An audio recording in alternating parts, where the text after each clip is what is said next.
Bonjour à tous, nous revoilà donc débrief d'après-match Sydney FC Paris Saint-Germain, quatrième et dernier match de préparation.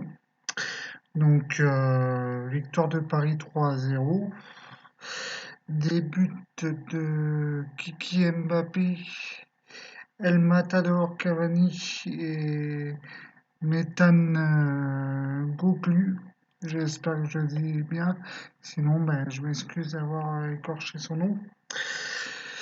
Donc, les tops et les flops de cette rencontre, même si j'aime pas trop ce terme, vu que c'est un match, comme je l'ai dit précédemment, c'est un match de préparation. Et bon, ça veut pas dire grand-chose pour la suite, même si on dit que les matchs de préparation sont un tremplin pour la suite de la saison.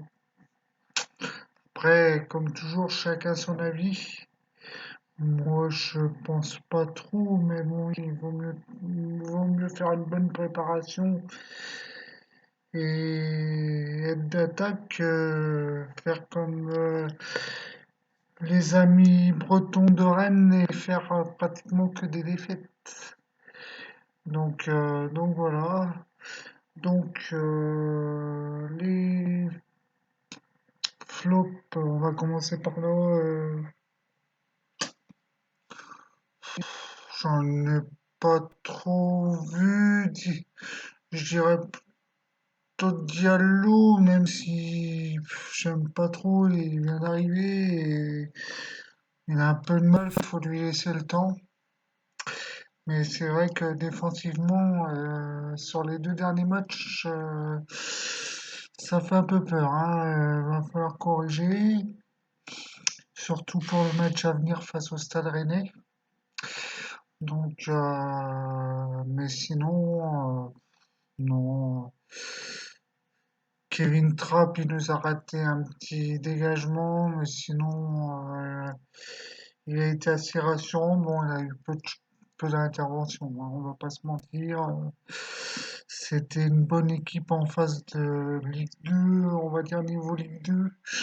Sinon, ils n'ont pas eu grosse occasion, mis à part sur coup de pied arrêté où ils auraient pu nous inquiéter. Et ensuite, il y a eu un but refusé sur hors-jeu, heureusement d'ailleurs, hein, sinon ça aurait fait peur et la défense était une nouvelle fois la rue. Donc, sinon, mais top, ben, Kylian, Kiki Mbappé, bien évidemment. Trois buts en quatre matchs. Euh, la préparation parfaite, hein. Préparation parfaite, c'est ce qu'il lui fallait. Une préparation complète et puis parfaite. Trois buts et quelques passes décisives, donc que dire de plus? Ben voilà. Sinon, ben, il y a cet homme aussi. Edinson Cavani. La la la la la la la. Hmm. Non, mais plus sérieusement, El Matador, ben, comme d'habitude aussi, on va dire, hein. Et il avait eu 20 ou 25 minutes, je crois, contre l'Inter Milan samedi dernier. Il a eu un peu plus de 45 minutes ce coup-ci, donc la petite peur, c'est son coup qu'il a reçu au mollet. Espérons que ça ne soit qu'un coup et que ça va passer, qu'il ne soit pas absent samedi contre Rennes. Sinon, ça craint. Déjà que notre diva brésilienne ne sera pas là, alors si Eddie est absent, ça craint. Sinon, ben, On va dire dans l'ensemble, bon match, même ça m'a étonné, mais bon, ça après c'est lui le patron, hein. Il a carrément changé l'équipe en deuxième période. Il a mis les jeunes. Et bon, trois jeunes que j'ai retenus, Arthur Zagré, Toufiki et Méthane, j'espère que j'ai bien son nom, Méthane Gouglu. Vraiment bon ces petits jeunes. Et puis Aouchiche aussi. Aouchiche, c'est pareil, j'espère que j'ai bien son nom. Donc quatre jeunes,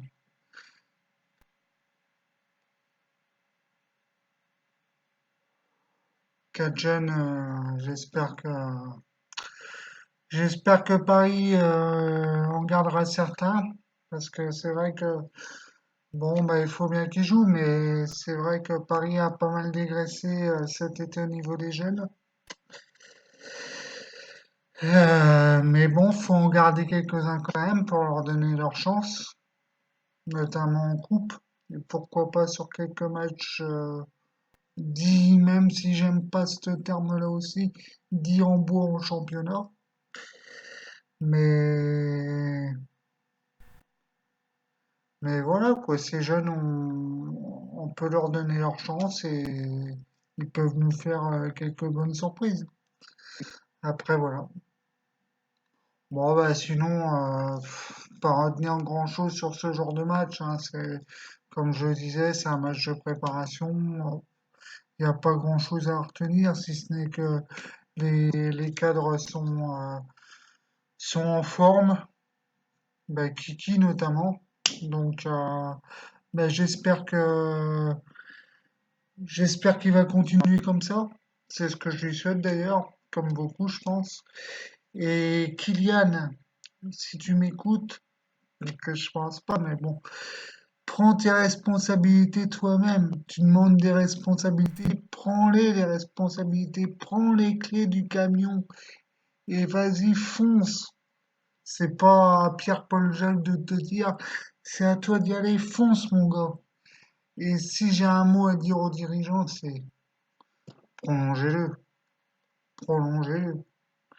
Il faut garder ce gamin. Et moi, franchement, Mbappé, c'est un régal, quoi. Moi, s'il y a bien quelqu'un qui me régale, c'est lui, quoi. Il faut, il faut le garder, quoi. Il faut le garder. Sinon, sur le poste de gardien de but, ben,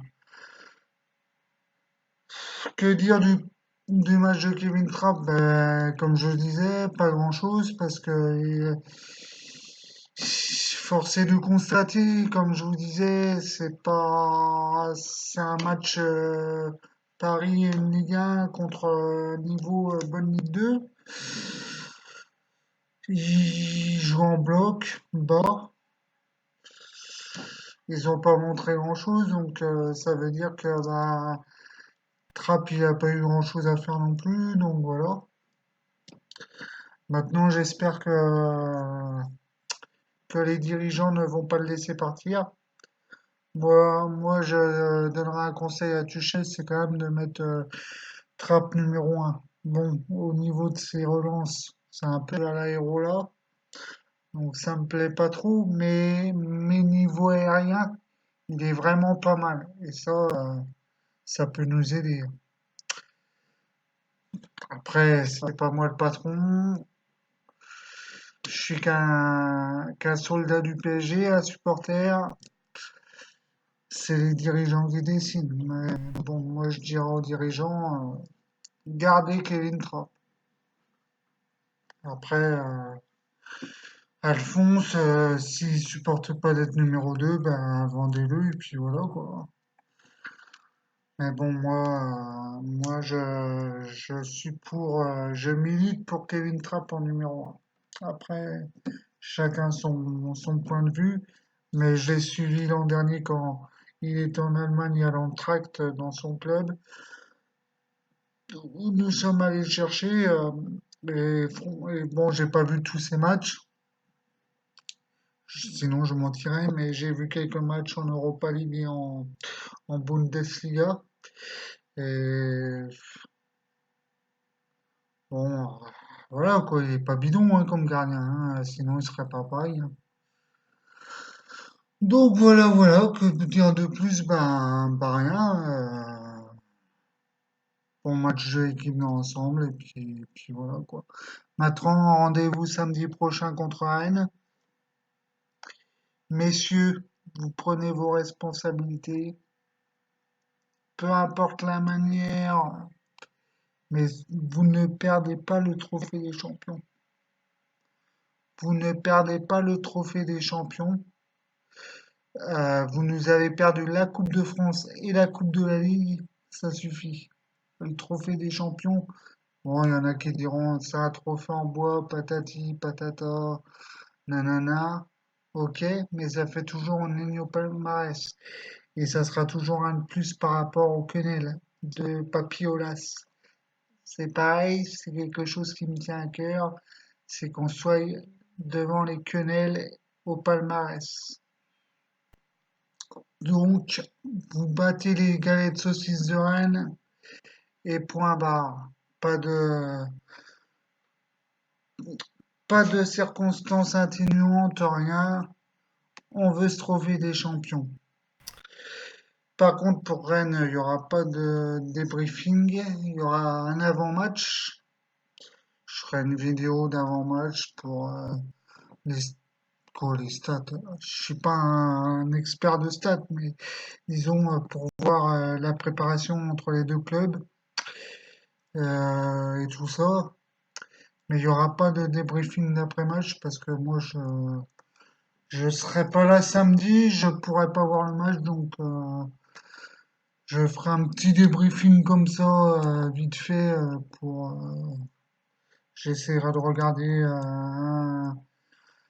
un résumé un peu complet du match, mais je pourrais pas faire de débriefing là-dessus.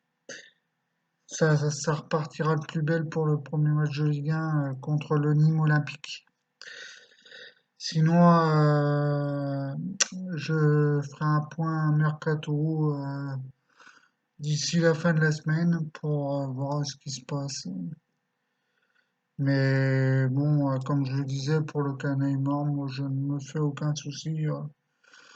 À moins d'un gros retournement de situation inattendu, moi je ne le vois pas quitter Paris cet été. Je le vois plutôt faire une saison de plus.